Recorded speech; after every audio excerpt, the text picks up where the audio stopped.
কাটছেই না গ্যাস সংকট। আরও খবর জানাতে রাজধানী তেজগাঁও থেকে সরাসরি যুক্ত হয়েছেন আমাদের সহকর্মী সাজ্জাদুল হক। সাজ্জাদ, ছুটির দিনে গ্রাহকদের ভোগান্তি কি কমেছে না উল্টো বেড়েছে জানাবেন? ফিলিং স্টেশনগুলোর চিত্র কেমন দেখছেন? শাকিল, সকাল থেকে তেজগাঁও অঞ্চলের বেশ কয়েকটি ফিলিং স্টেশন ঘুরে দেখেছি। যেহেতু আজকে সাপ্তাহিক ছুটির দিন, এই ছুটির দিন হওয়াতে সব মোটামুটি অধিকাংশ ফিলিং স্টেশনগুলোতেই দেখেছি গাড়ির দীর্ঘ লাইন। এবং গ্যাসের পরিস্থিতির কথা যদি বলি আপনাকে, গতকাল বিকালের পর থেকে গ্যাসের লাইনে প্রেশারটা বেশ খানিকটা বেড়ে দাঁড়ায় এবং বেড়ে দাঁড়ানোর পর সেটা জেডআই ওয়াটার ট্যাঙ্ক দিচ্ছে আজীবন ওয়ারেন্টি। জেডআই ওয়াটার ট্যাঙ্ক, পানির সুরক্ষায় টেকসই সমাধান।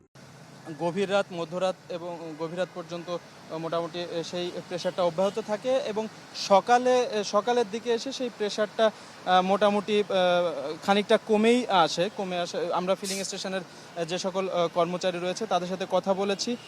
গভীর রাতের দিকে প্রেশার মোটামুটি 170 থেকে 180 ছিল লাইনে এবং সকালবেলা থেকে সেটা কমে 130 এবং 40 প্রেশারে এসে দাঁড়িয়েছে।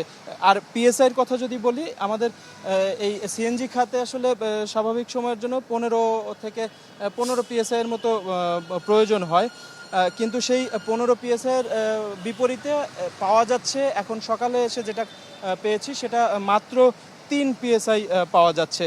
তো এই হচ্ছে আজকের সকাল, অর্থাৎ এখন পর্যন্ত সবশেষ পরিস্থিতি। এবং আমি যদি আপনাকে একটু বলি, টানা 25 দিনের যে তীব্র গ্যাস সংকট ছিল সেটা গত শনিবারে সামিটের টার্মিনাল পুরোদমে এবং এক্সিলারেটরটা আংশিক চালু হওয়ার পরে সরবরাহটা কিছুটা বাড়লেও এই সংকটটা আসলে কাটেনি।